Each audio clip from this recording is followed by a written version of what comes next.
All right, so look at this. This is an image from France. This is such a beautiful image to me because it's how close chaos is. The veneer of safety. That happened to me when my wife and her friend were drugged, and my wife, she was my girlfriend at the time, and they were out with. I was on the road, and they were out with one of our close friends and her boyfriend, who's another one of our close friends, and they were all out having drinks, and they all accepted drinks from these like fun dudes that our friend who works in casting was trying to talk to him about being on some reality show. And not from America, not going to name names, but let's just say they're muzzies. And they drink drinks. The dude loses them, doesn't know where they went. My wife gets found on the sidewalk by paramedics. She had been roofied so bad that she almost died. And they picked her up. They thought she was dead. I was on the road. I didn't tell. It's a whole long story, right? She dodged the bullet in a way. I mean, that's horrifying and a lost night and just feeling victimized. But our friend got kidnapped and got gang raped over and over and over again by these guys, right? And they recorded it, and they said if she went to the police, they would show everybody. And she managed to escape. The next day at 1 p.m., we had no idea where she was. And these people had broken into her place because they got her ID. They went there to like maybe try to hurt her boyfriend. I don't know. These people are legitimate criminals. And she flees. She goes right to the police. She's so brave. She has bruises, vicious, guys, cuts. This is not a Me Too moment like the Hollywood make it. You know, it's not like, oh my God. Gang raped.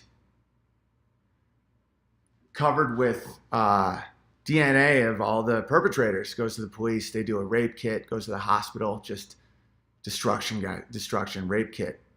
The police come a day or two later. They didn't show up with the CSI team. They showed up with a pencil and a pad of paper. And nothing ever happened. 6 months later, nothing. They hadn't processed the kit. For a variety of reasons. One, politically, it's not great when non-Americans do something like that because they prefer the whiteys. You know, it's not politically right. Also, there's a giant backlog of rape kits. It takes forever. Even though she knew right where they were, the police waited so long, they were gone. Nothing ever happened. They disappeared. My friend and her boyfriend are now married, and they're happy. And it's an incredible story, but want to know what I learned? There's nothing protecting you.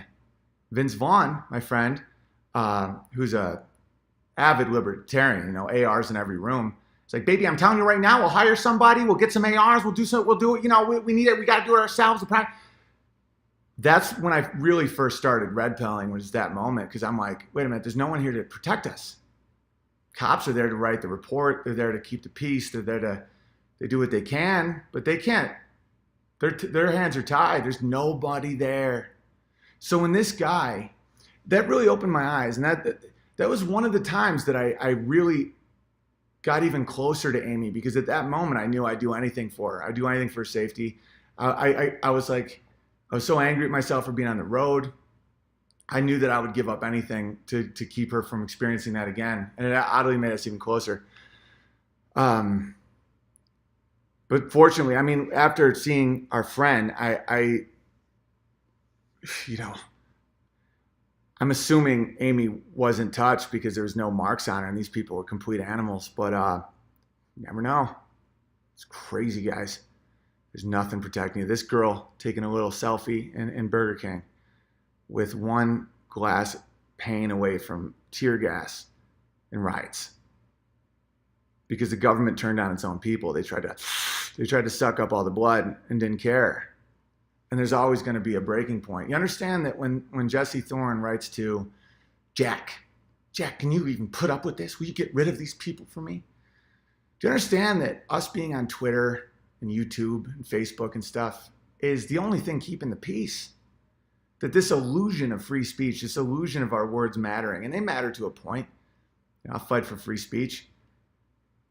I would fight for, people are telling me to sue the person for calling me an alt-right, anti-trans, whatever. I've thought about it. I want to live in a world where people can call me that. It's the downside of free speech. And I really do stand by my principles with that. People are like, oh, you banned me from your page. I'm like, yeah, you told me to kill myself. This is a dinner party. I'm exclusive. That's called discrimination. I'm ICE and you're out of here. But free speech, you got to face it. You got to face the reality of free speech. If I want to be able to do ironies and satires and push the boundaries of thoughts, I got to take it when it comes at me, even if it hurts 1,000 times more. I do it to relieve stress. They do it to harm, but you can't make that decision. You can't put that power in one person's hands, right? Our rights are what others can't do to us, not what we deserve. It's called a negative right. So us being able to write on a message board, what you're doing is wrong, is that glass right there. Jack Dorsey doesn't own Twitter. Do you know who owns Twitter? You know who owns the majority of Twitter stock? The Prince of Saudi Arabia. So you have Jack Dorsey running around in his tight jeans and his Prius. He's always, he's like, oh my God, hate speech. He's a pawn. The Saudis, if they wanted to and they want to cash in, they want to finally take the camels over here and really make a move, they cut his head off because he's a sodomite. And they do it because they felt morally obligated to. The women would be covered up. They're not, I guess they can drive now, which is pretty cool. But if they get raped, they get killed unless there's 8 female witnesses and 4 male witnesses. They don't mess around, man. There's no tolerance there, guys. And these liberals will be eaten alive. That little piece of glass is all that separates. And the illusion of justice. The more Epsteins we see and Hillary Clintons we see, it wears away at society. That's the whole point of justice. The whole point is to keep the mob down. Is because if we think that maybe there's a chance that someone's going to go to jail and they're going to be punished for what they did, we won't freak out. That's withering away, isn't it? We all feel it. And I don't recommend burning your own buildings or houses or whatever, but because that's counterproductive. That's not what we do. We don't get upset and we burn our own stuff. But there's many forms of communication, and I strongly suggest that the justice system and society and our politicians and stuff, they really, really look at France and start thinking. And that's France. That's a nation known for unions and a lot of breaks. They have 20-hour work weeks and they're exhausted from eating croissants. What do you think could happen in America, dude? There's 300 million guns in the hands of its civilians. It's 4,000 miles wide. Our entire culture is based on rebelling from kings.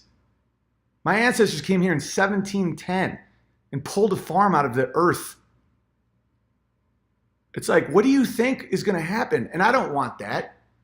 Look at, can I tell you, you abusive soy boys out there, what's waiting for you? You want to know what this is? This is EMT. And I was corrected. I said ambulance drivers, and people said, no, I would like to be called EMT, and I respect that.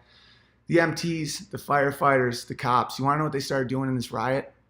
When all these elites, when Macron, who had just criticized our president and said how bad he was, when they're sitting in their ivory towers waiting for the sirens to come and get rid of these thug ruffians, want to know what happened?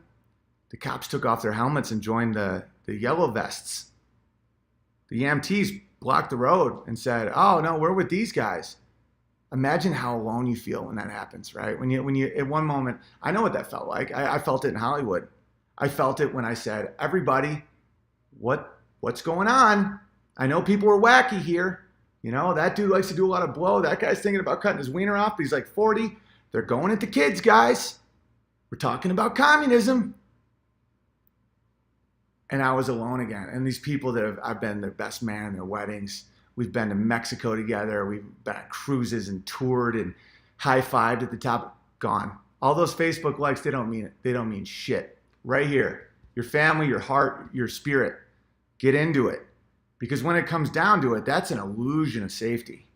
And these people that drive trucks to save people's lives, they probably picked up my now wife on the street after she had been drugged by strangers, brought her back to life, put an IV in her arm, hydrated her. She called me all delirious, not knowing where she was, started crying because she didn't know where she was.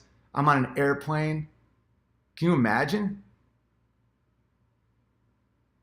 It's like those people don't side with the vampires.